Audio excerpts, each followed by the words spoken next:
Welcome, everyone. Thank you so much for being here today. This is the first Lunch and Learn event hosted by the Lowell Bennion Community Service Center and the Center for Teaching and Learning Excellence, and we're delighted to have you here today. I'm Kimberley Mangun. As the Associate Director of the Bennion Community Service Center, my job is to work closely with faculty, many of you here around the table today. I work to help you integrate community-engaged learning into your courses, so if you have questions about that, feel free to contact me today or at another time at your convenience. I also have a joint appointment in the Department of Communication. I'm an associate professor there, and in that role I teach a journalism class that has the CEL attributes, so I can speak to you about what that entails as well. The panelists and I are delighted to see so many committed educators here today. The goal is to provide information and insights so you leave energized and inspired to rethink how to integrate learning outcomes into your community-engaged learning courses. As a token of our appreciation today, I have 2 door prizes. Cheryl Wright, are you here from Family and Consumer Studies? She's right there. Nice. She's got a bite full of sandwich. Mouthful, congratulations. Excited. And Alina Jameson with Nutrition. Did I get your name sort of right? Yeah. Oh, Wow. what's in the bag? Yeah. Share. It's a Phil Donahue Christmas. style. Yeah. Everybody gets a car. Oprah would have given a car. You. Yeah. Oh, it's a secret. Oh. You get a mug. You get a mug. Very So you nice. come to the next one, you know you might win something. Yeah. So as you may know, the Office of Learning Outcomes Assessment maintains a website that lists the expected learning outcomes for all undergraduate and graduate degree programs offered here at the U. Professors can use the statements to improve the academic quality of their courses and also reflect on how their courses help students master the body of knowledge, practical skills, and higher order thinking skills that our students are expected to master by the time they graduate. Learning outcomes clearly articulated in your syllabus also are critical for community-engaged experiences. Outcomes help faculty assess what students are learning from their experiences interacting with community partners. So I'm pleased to introduce today's panelists, and they'll go in the order as printed in your program. First is Dean McGovern, who joined the Bennion Center in August 2014 as its executive director. Previously, he enjoyed a distinguished career as an assistant professor at the University of Montana, and he was director of the Montana Campus Compact, which is a national state-based higher education consortium dedicated to campus civic engagement. Dean teaches 2 community-engaged classes at the U, Introduction to Civic Leadership and Community Engagement Capstone. Hank Liese at the end is Dean of the College of Social Work. He has received numerous honors during his career at the U, including the Outstanding Faculty Award from the Center for Disability Services and the Public Service Professorship from the Bennion Center. He's written about topics including civically engaged scholarship and the civically engaged scholar and the RPT process. He will discuss that topic at the next Lunch and Learn event here at CTLE on Wednesday, January 27th from 11:30 to 1, and he'll be joined by Martha Bradley Evans and Amy Wildermuth. Associate Professor Beth Krensky is an activist, artist, and educator who focuses on the area of youth-created art and social change. Her co-authored book, Engaging Classrooms and Communities Through Art, A Guide to Designing and Implementing Community-Based Art Education, was published in 2009. Pamela Hardin holds a joint appointment as Associate Director of the Center for Teaching and Learning Excellence and Associate Professor in the College of Nursing. She's interested in developing new pedagogies in education that will be responsive to changing population demographics, both locally and nationally. I've asked the panelists to try to limit their remarks to about 10 minutes, so there will be plenty of opportunities to field questions at the end, and I need to run around with this microphone. We are, as you've probably noticed, recording this. A number of faculty have contacted me and said that they couldn't attend because of teaching conflicts, but I'm going to subsequently make this presentation available as, I hope, a link so that you can stream it later on, and I'll let you know how that's available and when. So I'm going to have Dean go first. Great. Thanks, Kim, and thank you all for coming today. It's so great to see everybody breaking bread and talking about community engaged learning. I'm really, really excited. Kim, thank you for doing such a great job. I also want to acknowledge Chris Jensen over here from the Bennion Center, and JJ Jones, our communications director back here in the pink sweater. She's done a tremendous job to help pull this all together. So thanks to the three of them. And thank you all for taking the time. My father, when I was growing up, or when he was growing up, before I was born, was a pin setter at a bowling alley in Chicago. And he's told me great stories about that. And I kind of feel like my role here today is to stay within the 10-minute limit for sure, but also to sort of set them up for these folks to knock it down and to get to the point where we can have a dialogue and have a discussion. So I will definitely be brief. But as a way of starting our discussion about community engaged learning today, I'd like to find out who's in the room, and rather than interview each one of you and take the time to talk about it in depth, maybe we'll do it by group. I learned a long time ago in this work that community engaged learning, formerly called service learning, faculty and administrators fall into 3 general categories on the bell curve. There are the champions and early adapters. There are the I'm interested, but I don't really know what I'm doing and I could use more information. And there are the curmudgeons. I'm not doing this, but I'm here to lob tomatoes and tell you why this stuff is crazy, right? So it's okay if you're in any one of these categories, but how many of you are sort of feel like you're an early adapter, you've been doing this a while, and you're a bit of a champion around this work? Great. About a third. How about in the middle section? Interested? Okay. Anybody here to lob tomatoes? That's okay. Admit it. It's all right. This isn't squishy science or fluffy or non-academic to any of you? It's really okay. We've been there. Okay.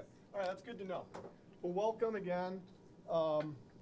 And I want to start by going through what we consider to be community engaged learning, and like I said before, formerly called service learning. A lot of you have probably heard of the term service learning. The university made the shift a few years ago. What would you say? 3, 4 years ago? 5 years. 5 years ago. 5 years. To community engaged learning, one of the first institutions, especially research institutions, to make that shift are in the country. And it's a good shift. And I feel like it's a good shift. Service learning, as wonderful as it is, and it's been a great career for me, is limited. And community engaged learning speaks to a broader array of opportunities and activities that we can engage students in within and without and outside the classroom. Service learning obviously focuses on direct service, but community engaged learning opens that up to some of the what I would call civic pathways or community engaged pathways. I'm a runner, so I like to call them trails that we can engage students in. So obviously direct service is one of those opportunities, one of those great opportunities for engagement in helping the community and learning for the students' sake. But there's also things like philanthropy, for example. We can get students involved in philanthropy during a course, the ins and outs of what it means to raise money. And we all know that institutions like this depend on philanthropic gifts to survive. Nonprofits around the country depend on that. And so philanthropy becomes an amazing way that we can get students engaged in the community. Activism is another one. Politics and policy work, helping students to, kind of move upstream and figure out systematically how changes can be made. Sure, we can roll up our sleeves and serve soup at the road home or at the homeless shelter, and that's an important triage component to community life to help somebody have a bed for the night. But we also want to see one day when there are beds provided for people, and maybe we can move upstream and talk about how we can involve students at the Capitol and at the administrative and legislative levels to change the rules and laws and systems and institutions that we have that permit homelessness to persist. Social entrepreneurship is another pathway or trail that we can involve students in. Ways in which they can create a great living, build a business, that does some amazing social good. Build a product or create a product that makes a difference in the world. Philanthropic or corporate giving as part of social entrepreneurship. Those are ways in which we can be innovative with coursework and getting students involved. And then I would say I wouldn't want to ignore direct service. And this direct service where we have students rolling up their sleeves, building community gardens, working at the homeless shelter, designing different urban plans for agencies and nonprofits in the community, where their work is actually useful while they're learning and they're making an impact in the community. So let me pass this around. I brought a bit of a handout. It's short, but I'll send that around. I provide at the top a definition of community engaged learning by Bringle and Hatcher, and they created it a couple decades ago, and when the world was talking about service learning. But basically, they call community engaged learning or service learning a credit-bearing educational experience, and that purposefully embeds it in the curriculum. This isn't an extracurricular activity, some of which we do at the Bennion Center. We get students involved inside the classroom, and we encourage faculty to integrate this work into their various courses. But we also take students all the time on alternative breaks, on weekend trips, on Saturday service projects, large scale and small scale direct service projects. So when we talk about community engaged learning, we're specifically talking about embedded in the course, in the classroom, in the curriculum. So it's credit bearing, it's not extra credit, and it's not volunteerism.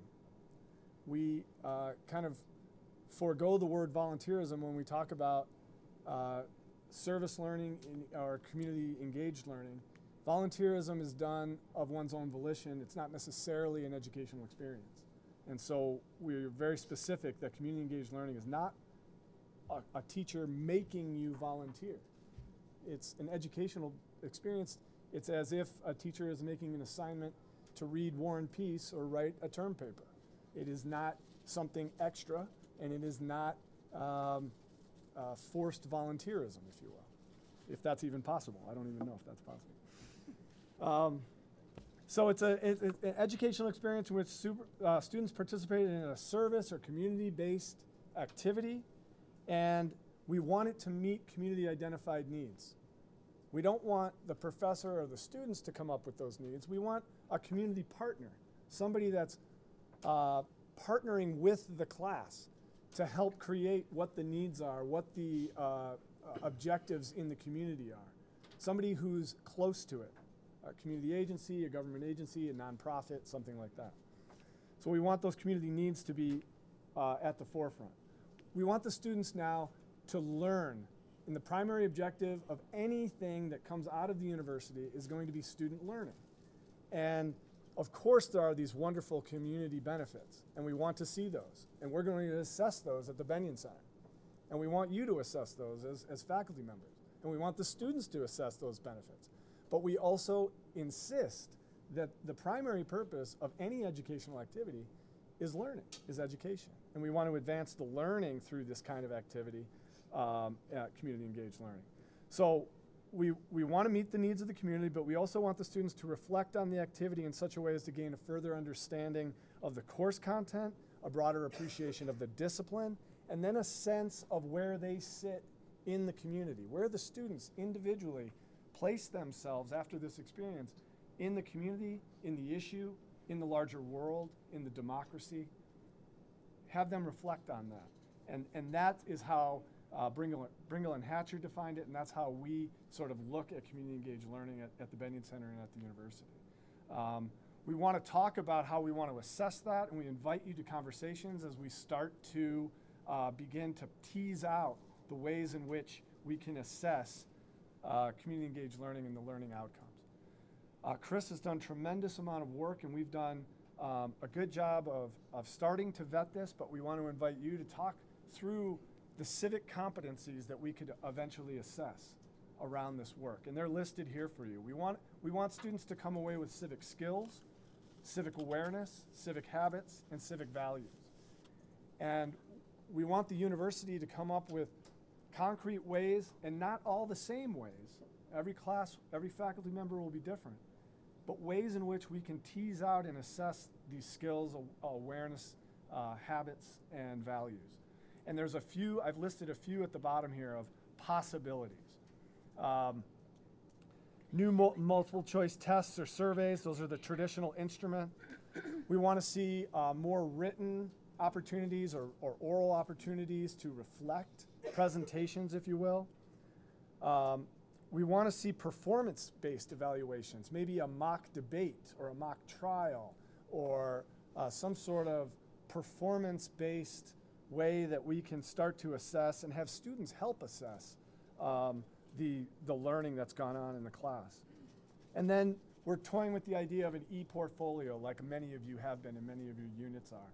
An e-portfolio where a student can collect on a web-based platform their products or reflections, impacts in the community, and things that they've picked up as they've gone through. So I'm going to leave it there as an introduction to this work and from our perspective as the Bennion Center, and I'm going to turn it over to Hank, I believe. Take it away. Thank you, Dean. From one dean to another, Yeah, is that? exactly. I wish That's it. my first name was Dean instead of being the dean. There are some days when you really wish that. This could be, no, this isn't one of them. I dare say there are people here who know a lot more about ELOs and OAs, expected learning outcomes and outcome assessment. Every time I say ELO, I think of the Electric Light Orchestra. I don't know why that is, Yeah, but that's I right. do. But I'm going to talk about my journey to gain knowledge in this area, how I started kind of in the dark, if you will, as a faculty member, came somewhat into the light as an associate dean, and how the light is getting even brighter as dean now, thinking about ELOs and OAs, expected learning outcomes and outcome assessment. So in the middle of the night, when I can't sleep, because in the middle of the night deans often wake up and ruminate, I said, what could I tie this to? And I thought of the story of the elephant and the blind men. Okay, how many are familiar with the elephant and the blind men? Well, I couldn't quite remember it, but God bless the internet, because all I had to type in was elephant metaphor, blind men trying to figure out the elephant. And not only did I get the description, but I got a little picture of the 6 blind men trying to figure out what is this thing. They'd never heard of an elephant. And for me, the elephant was ELOs and OAs. This is how, back in the day, and I'll talk a little bit about my service learning courses and my course objectives, what I called then course objectives, and properly now it probably should be expected learning outcomes. But you know the story, the first man touches just the leg and says, hey, the elephant is a pillar. And then the second man touches the tail and says, oh no, this is like a rope. And the third one touches the trunk and says, no, this is a thick branch of a tree. And the fourth man touches the ear and says, oh, it's a big hand fan. And the fifth one touches the belly and says, it's like a huge wall. And the final man touches the tusk and says, no, this is like a solid pipe. And of course, they go to the wise man who says, all of you are right, okay? The reason every one of you is telling it differently is because each one of you touched a different part of the elephant. So actually, the elephant has all those features, what you said. So that's sort of kind of my journey. I started maybe just touching the ear. And this was back when I was teaching a service learning course as the public service professor. This was the documentary Human Rights and Social Justice, and I taught it for 3 years. I think it was 05, 06, 07. And I pulled out the syllabus and I looked at my course objectives, and I was a little embarrassed because they were squishy. You know, really what I would call soft. Okay, that you would be able to understand something, or you would know something, or you might be able to apply a framework. And I said, geez, you know, how are you going to measure those? But I found a few objectives that were what I would call solid and tangible. One was to produce a documentary product dealing with a specific issue. Now that's something you can really measure. It's sort of what you called your performance evaluation.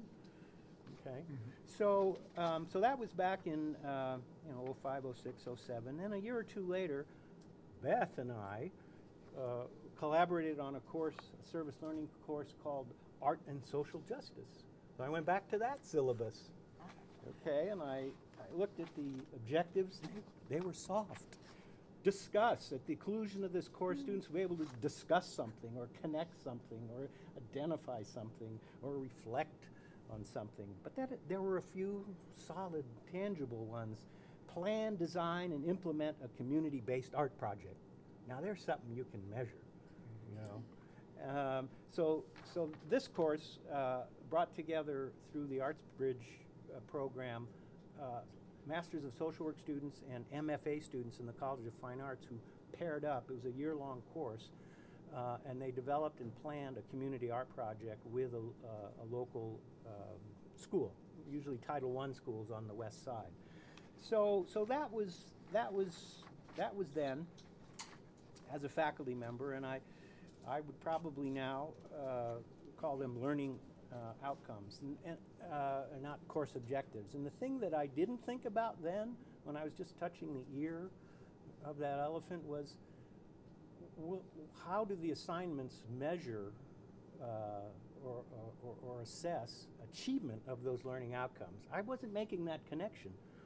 I was just following, you know, when you come in as a faculty member, you do what everyone else has done before or tells you to do, and I wasn't thinking through how your assignments better tie back to your learning objectives, or else how you're going to know you've achieved them. So some of them kind of did that, but many of them not. So then I became an associate dean, and I had to write our self-study for the Graduate Council review, which comes around every 7 years, and our then dean assigned me that task. How many of you have had to write your self-studies for your Graduate Council reviews? It's a big job, okay?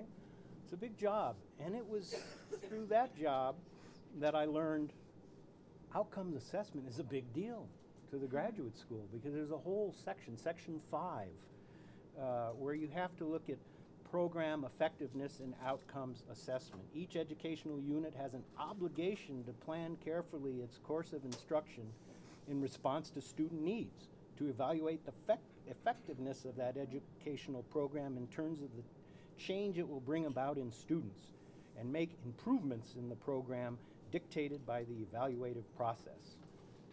That's kind of a tortuous sentence. And then and it tells you to list and describe the unit's processes for assessing its degree programs.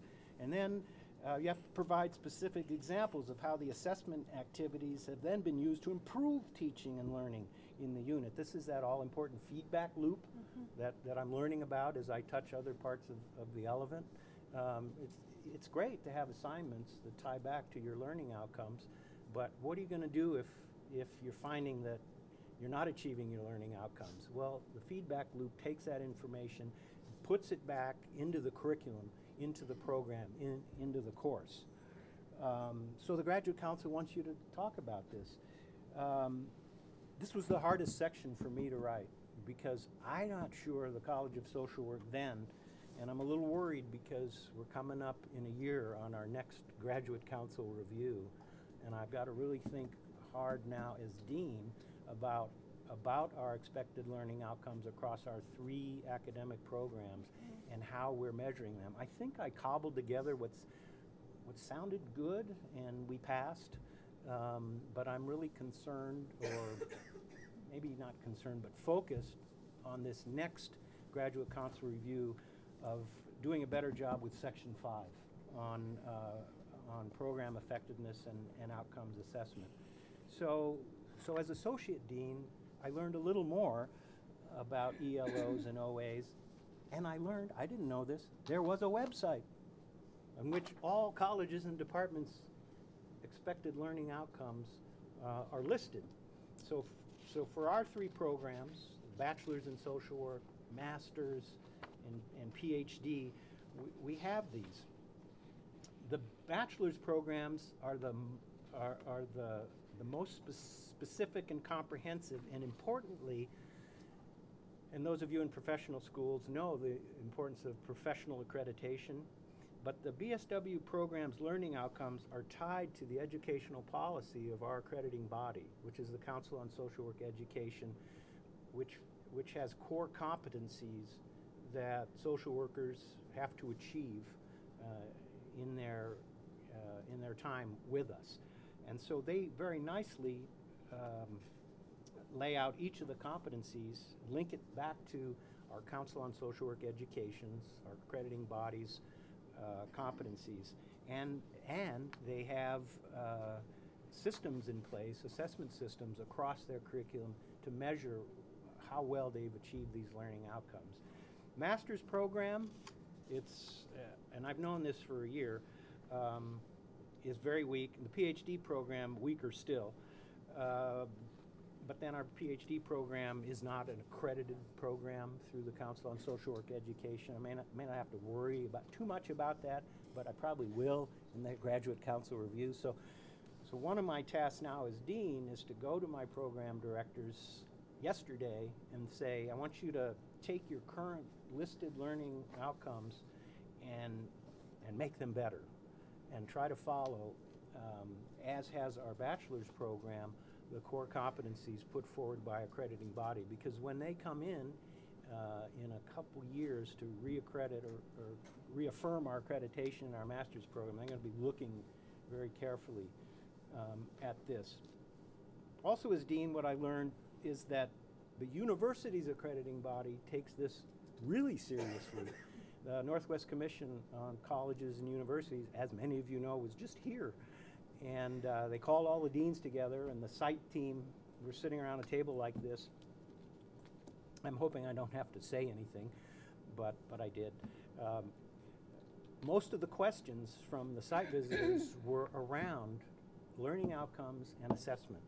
I was surprised. They kept drilling down to how well, how do you know whether your learning outcomes are being achieved, and then how do you take that information, it's the feedback loop, and put it back into your programs to improve them, the whole quality improvement thing. So, I've touched on another part of the elephant, and I know now that that this is important, not just within our colleges and departments, within our professional, if you're in professional schools, our accrediting bodies, but accrediting bodies for the entire institution.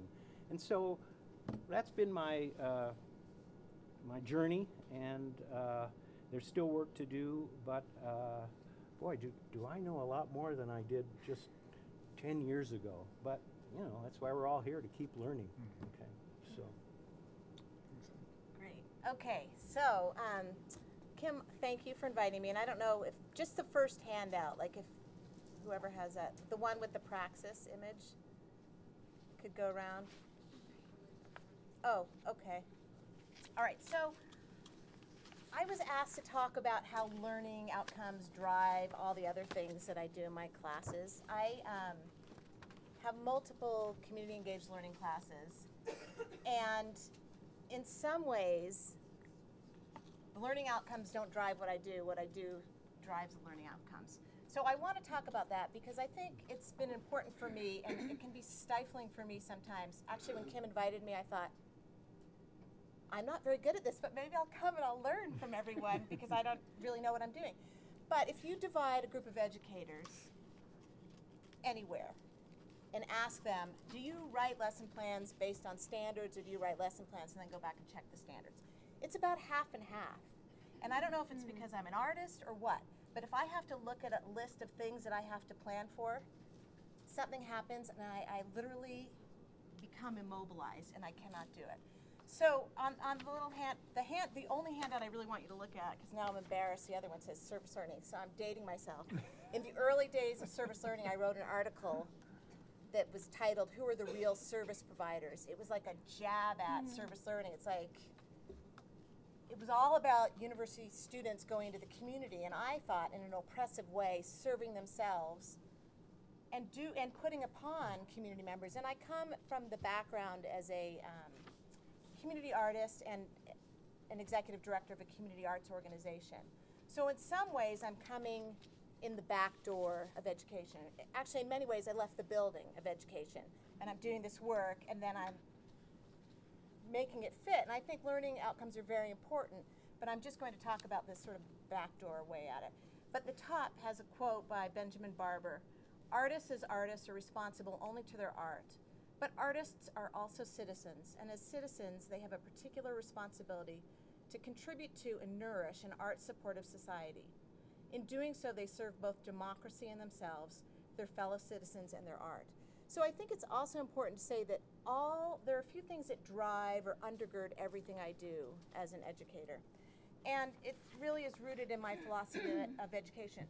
So we don't have smart boards in our building.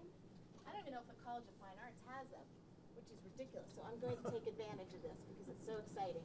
But so the first is, I am a critical educator. I really believe the purpose of education is to sort of unearth, understand inequity, and then teach the skills to do something about it. So I'm really interested in this idea that Paulo Freire put forth of co-intentional education, that teachers and students are both teachers and students, that we come together. And I always use the diagram with my students of, the traditional education is the teacher is filled with knowledge and puts it into the empty vessel of the students.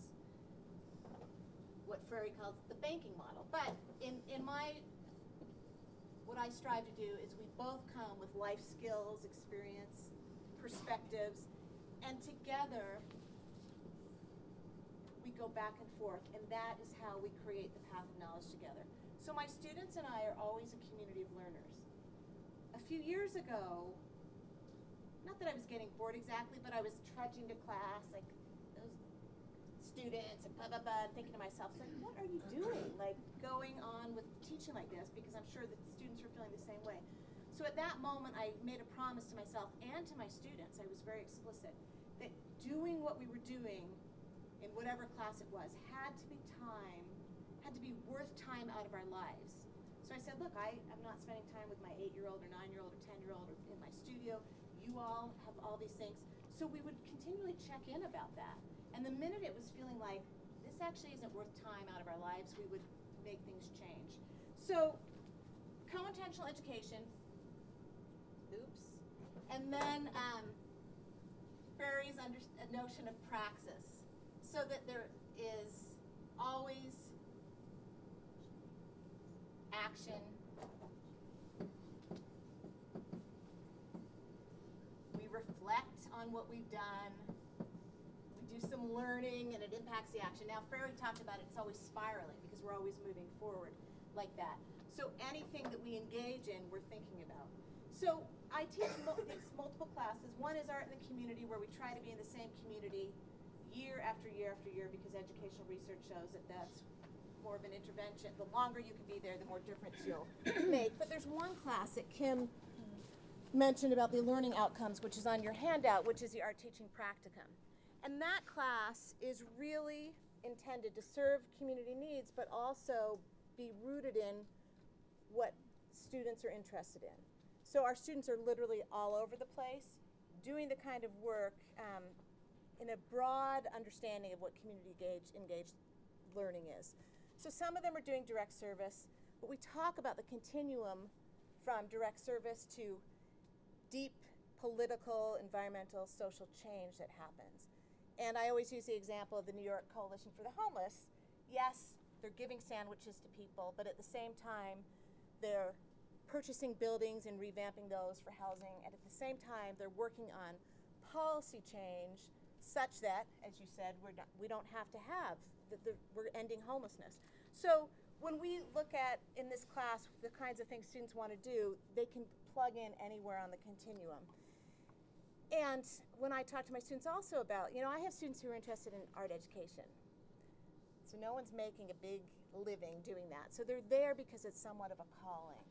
And I actually talk to my students a lot about, like, well, you shop, this is what I do. Shop at thrift stores, do this, do that, to sort of have a life you love. But I read them the quote by the Catholic theologian Frederick Beckner. I don't know if I have it on your thing, but I have it here.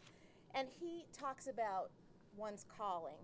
And he says one's calling or vocation is the place where your deep gladness meets the world's deep need. So I tell my students, there's so much need. Pick what you love and you can plug it in anywhere. And that's what they do. So we start with, at the same time they're thinking about their interests, they're also doing an assets map and needs assessment of different areas or different organizations. And usually the organizations and schools I'm putting forth to them come from a year-long assets map and needs assessment I did of the greater Salt Lake area when I was looking for where is there no free arts programming for young people that isn't inundated with people from the University of Utah.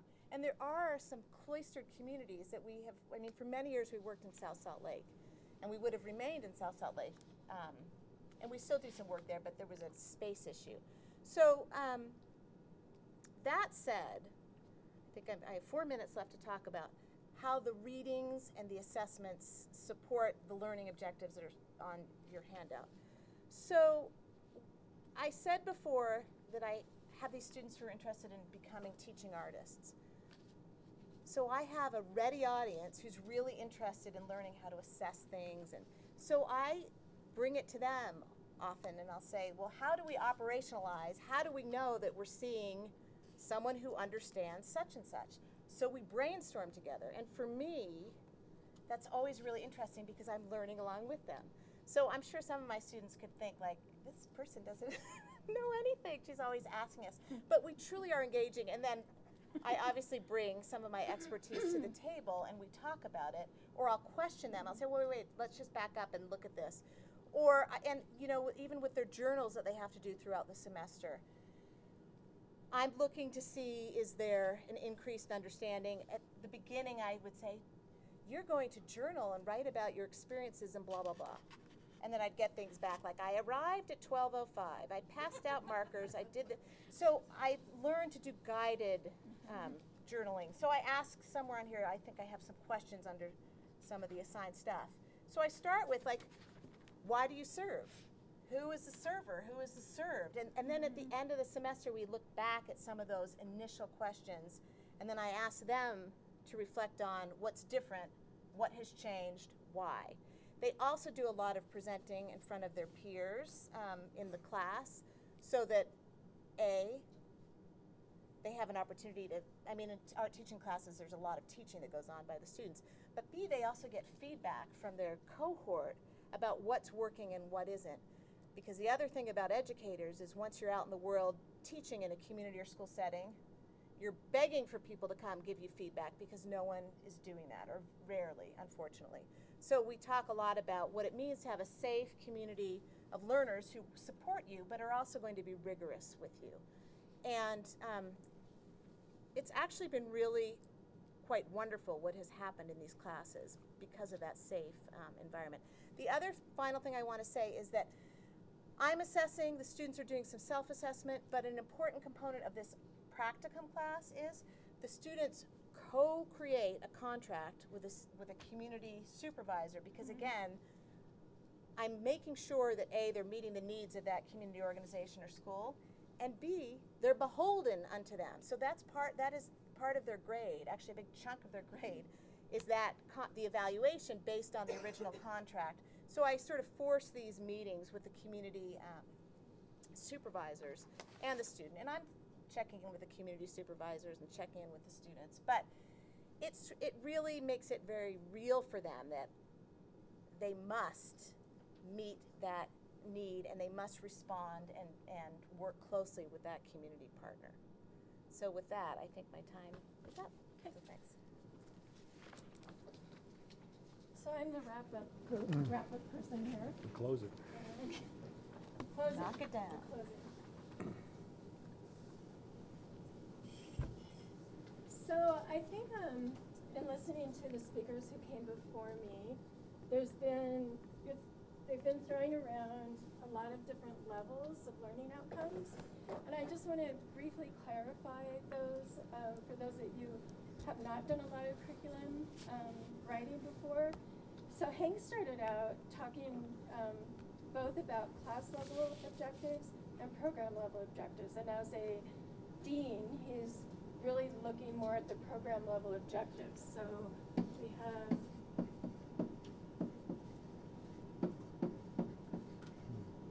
program levels. So at the end of this program, at the end of this graduate program, undergraduate program, we expect our students to, and you list all those out. And those what are going up on our university website as our program outcomes. These tend to be determined by your discipline, and if you're a professional, disciplined by the accrediting organization. If you're not a professional discipline, some of those may come in from, well, also from the university, vision and mission. Yeah. So once you have the program level objectives, then you move down to the course level. So what you're doing then is you're taking these very broad objectives and then moving them down into individual courses. So your courses are going to have objectives too, and that's really what Beth was talking about, is the course level objectives. And for CEL then, what you want to do is determine in your program, where in the outcomes is CEL going to sit, and then how are those going to filter down into the courses so that you can track it right back up. And then at the course level, that can be moved down either into levels within the program. So we have let's say our undergraduate bachelor's program, we have a first semester, second semester, third semester, fourth semester. So the first thing we did was actually look at objectives for the whole semester, and then those were then delineated into course level objectives, or into individual classes. Within the classes then, where you have our, let's see,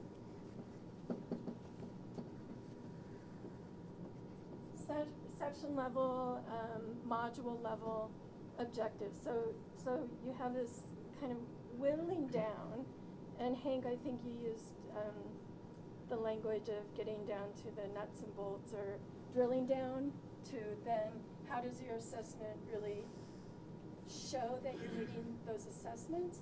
That all happens right down here at this level, because your assessments are going to come in, well, not always, but your course level and module level assessments are going to be paired very much with the activities that students are doing. Okay, so what I'm going to show then on, let's see if this works. Hopefully it's still up. Let's see.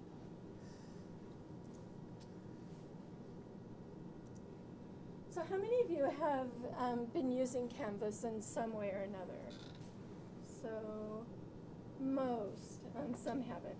So this is a course that one of our associates is teaching for the college, for CTLE. And what I wanted to show specifically on this page, one is that even though it's an online course, it's very active and it's very engaged, that you can do it even though it's online.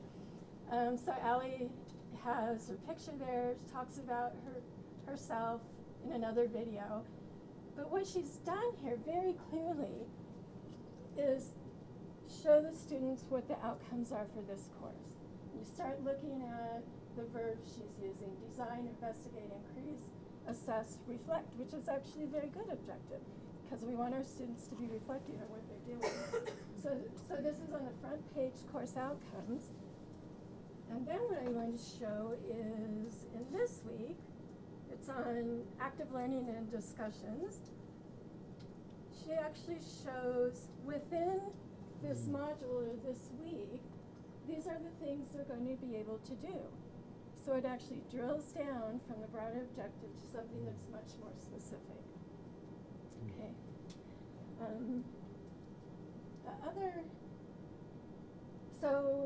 The other things I wanted to touch on a little bit, when I think it was Hank was talking about, or maybe it was Dean, you were talking about the ways of reflection, how students can reflect.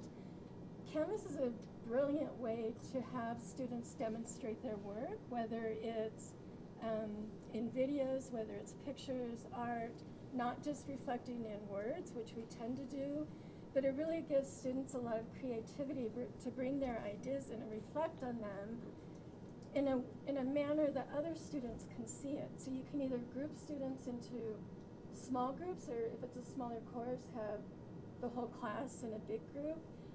But a lot of the learning they can do then will be not just one-on-one with the professor, but with each other across students.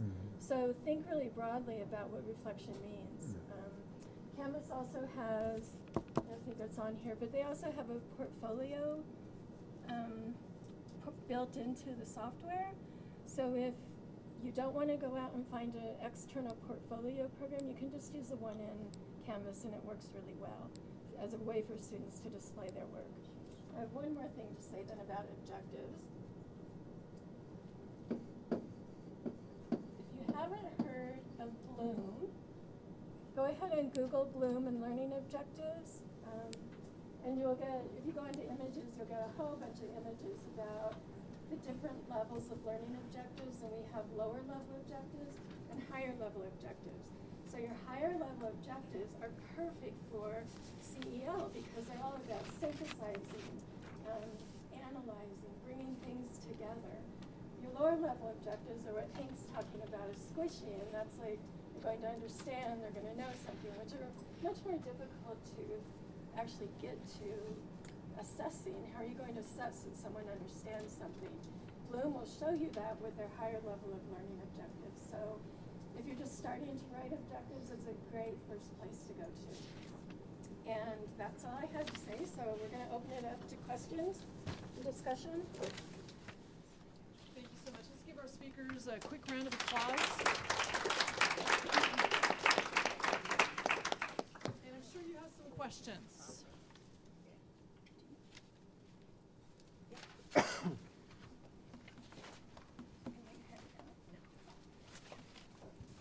Russ Isabella from Family and Consumer Studies, and this is a structural question that I don't know is for the panel necessarily, but where does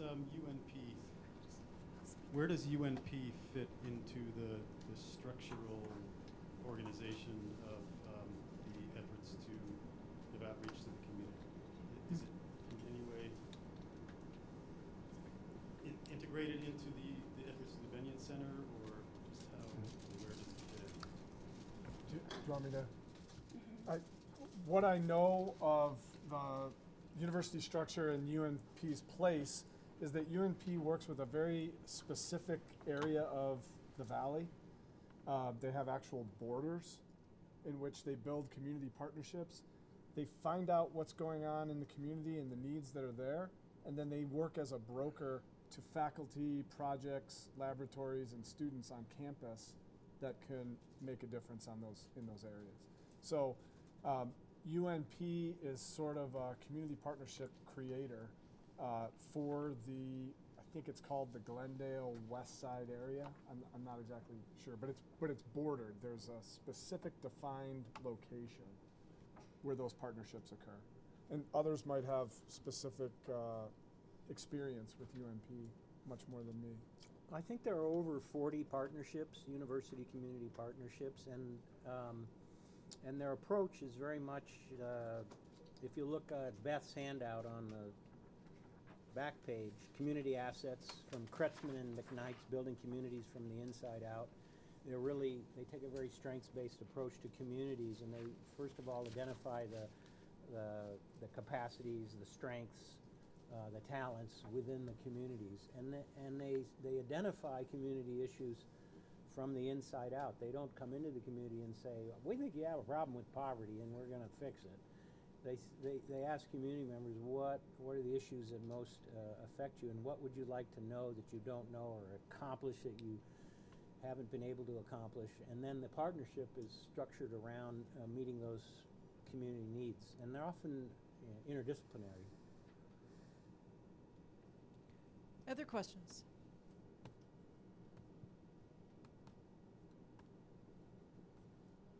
We stunned them. Okay, then I have one for Beth. Can you talk a little bit more about the back end to the front end? So you talked about having the students, for example, create the plan. How does that then translate to the front end to an actual learning outcome? Okay, so I will talk to them about learning outcomes, and so I give them many, I mean, I do have assignments. So they, for instance, have to journal, they have to present, they write a paper, although for papers I give them options of doing like a photo essay or some kind of artwork. Next semester I'm going to work with folks here and we're going to learn some video and sound work so that they're learning that skill as well, and I think I'll either require video or sound. So then from that we talk about, well, how can this show that someone, I'm afraid to use the word understand. I'm looking at Bloom's taxonomy right here. It's like avoid, understand. But knows something. See, I told you. This is the tricky part for me. Like, and my students, let me just say that they tend to do very well in the classes. They go on to do really impressive stuff in the world and top graduate schools in the country. So they're not like, they can articulate it. So then sometimes actually we learn about rubrics, for instance, in class, and we're developing them together, because some of us have to start, and I'm one of those people with, well, what does it look like?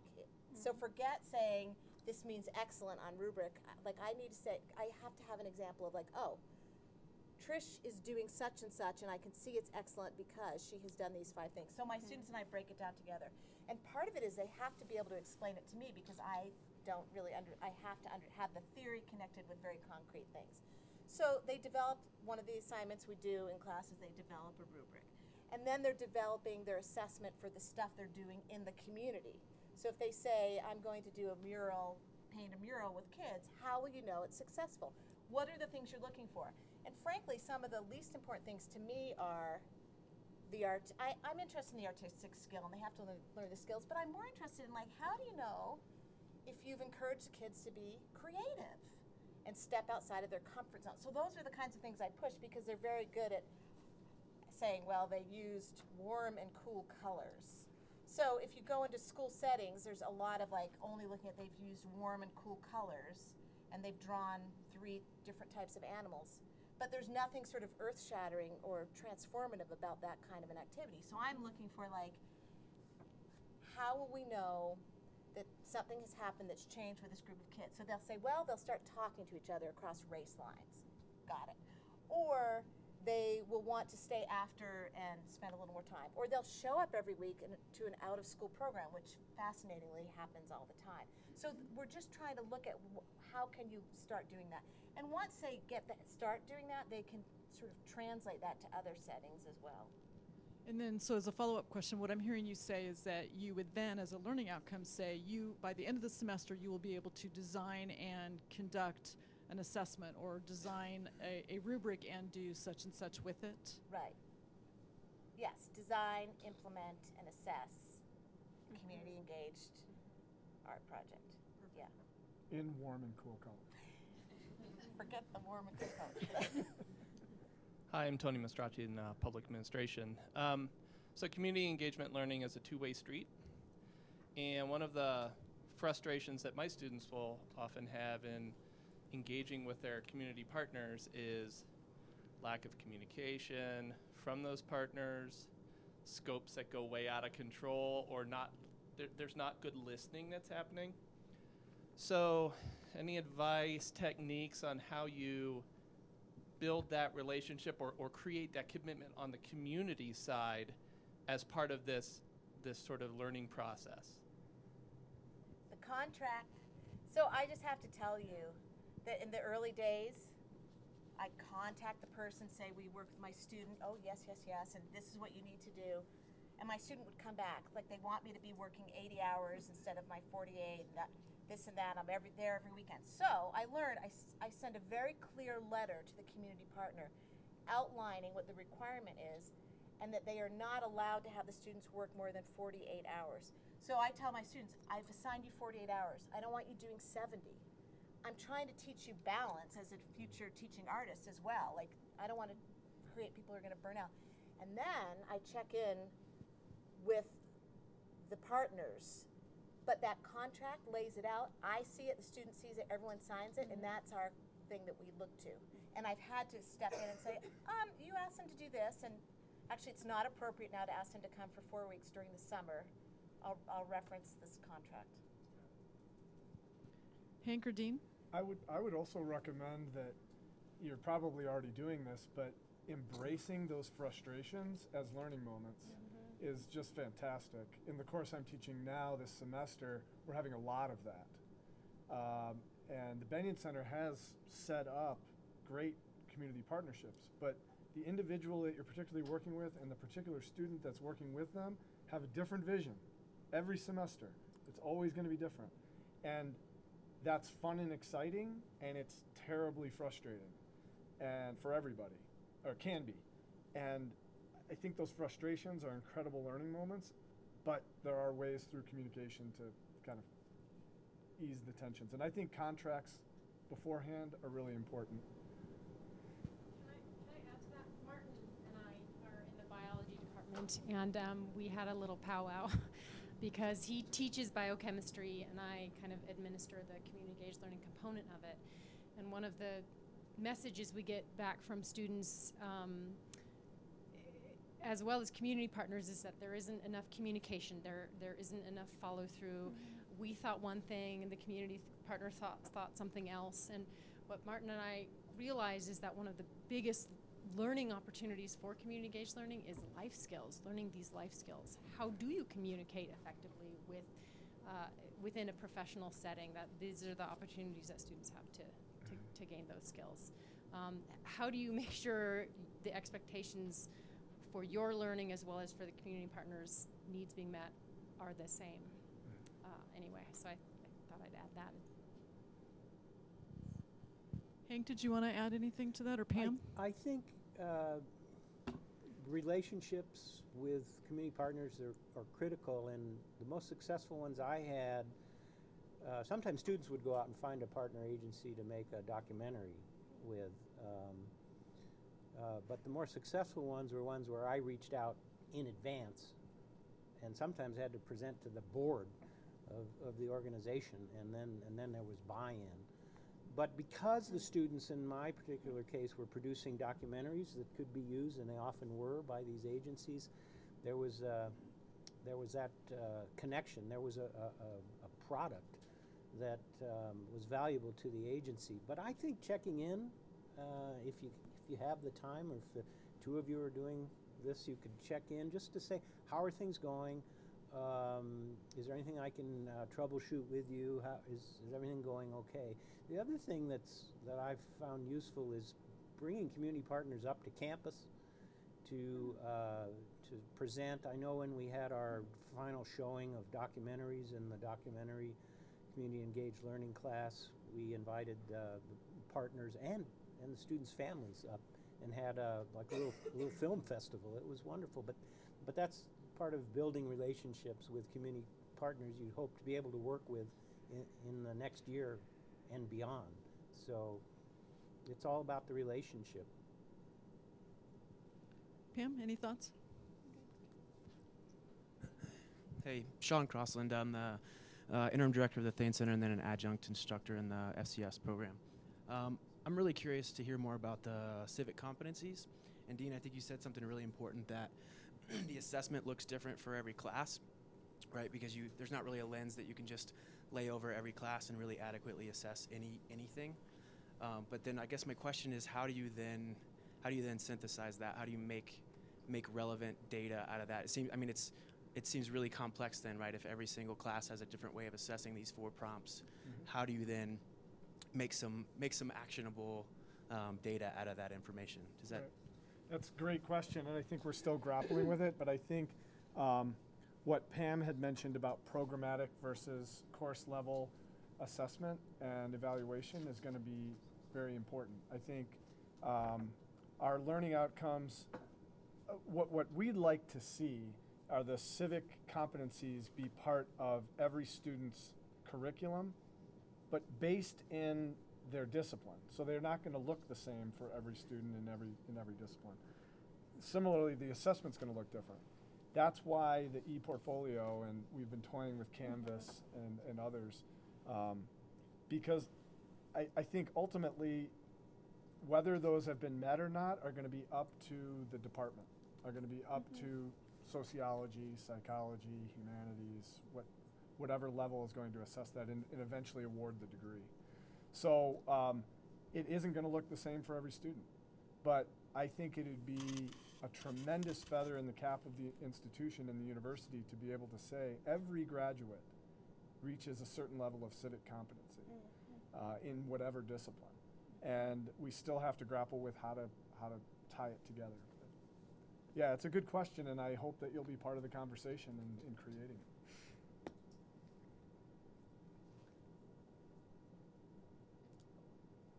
Cheryl Wright, Family Consumer Studies, and the award winner here. Does somebody have an example of the portfolio off of Canvas? I was never aware there was a portfolio component that we might be able to see, or I haven't where used is it yet, it? but I bet Talk with Pam you does. afterwards. Okay. Is that okay? Yeah. Do you want to? Regina?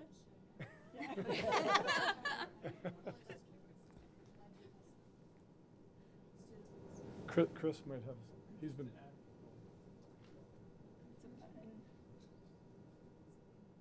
So kind of going with the, it's weird because there's no audio coming in. But in undergraduate studies,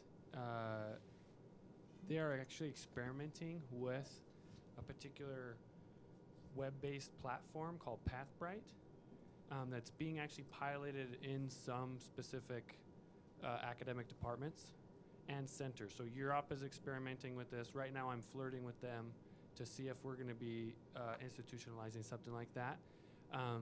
They're learning a lot from Slick's experience with e-portfolios, which they instituted across the board with undergraduate coursework, with gen ed coursework. They currently use a third-party platform, just like WordPress, Weebly, and students just get to pick. Pathbright's an interesting system because it's web-based, and students would have actually lifetime access. They can manipulate however they want. But what's beneficial for departments and programs is that you have an admin capacity to tag certain assignments or things that they upload according to different learning outcomes, and then on the back end you can have kind of a place to store and assess some of this bigger level learning outcomes or competency development. So it's new. They're piloting it. They're still experimenting with it, but it's a really exciting place. Another thing I wanted to say about how do we assess cross courses, because different courses look different. And one of the kind of looking at programmatic levels, looking at what courses are offered, and having communication with those instructors that a particular course may have different objectives, but there might be a particular assignment within those that relate to these higher level competencies or learning outcomes is one way to kind of tackle that big animal. So.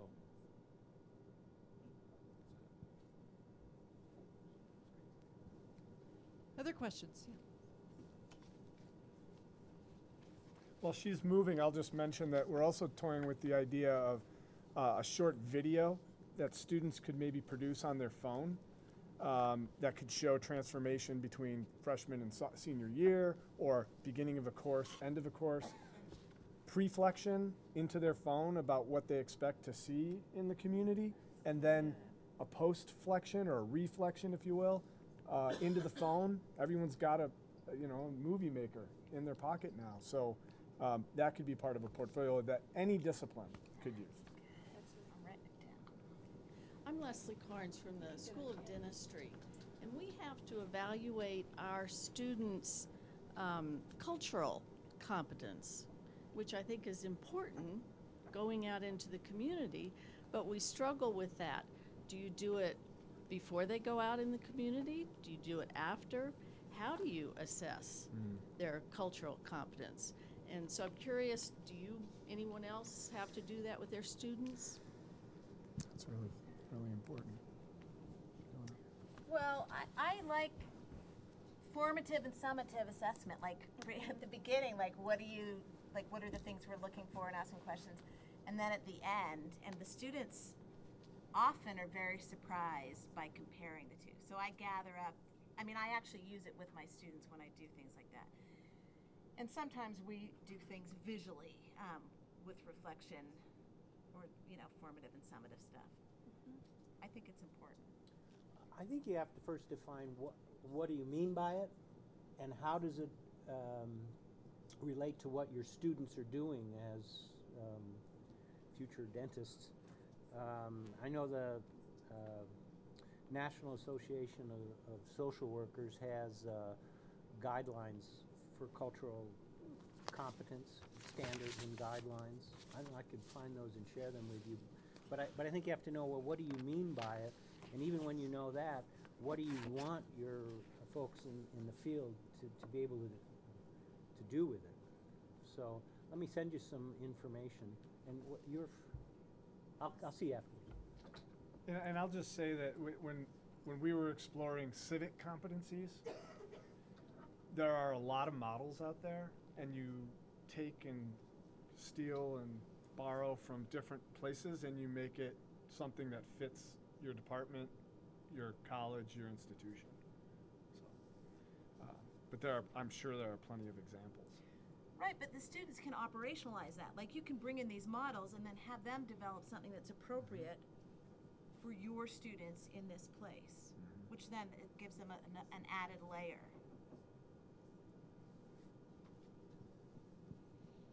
Other questions or feedback on that question?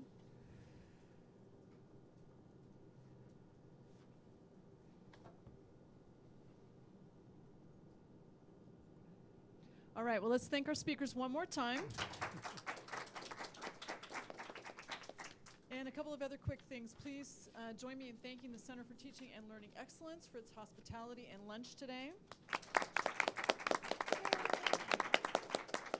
As I mentioned at the outset, be sure to mark your calendars for the next Lunch and Learn here at CTLE. It'll be on Wednesday, January 27th from 11 to 1, and it will focus on community engagement and the RPT process.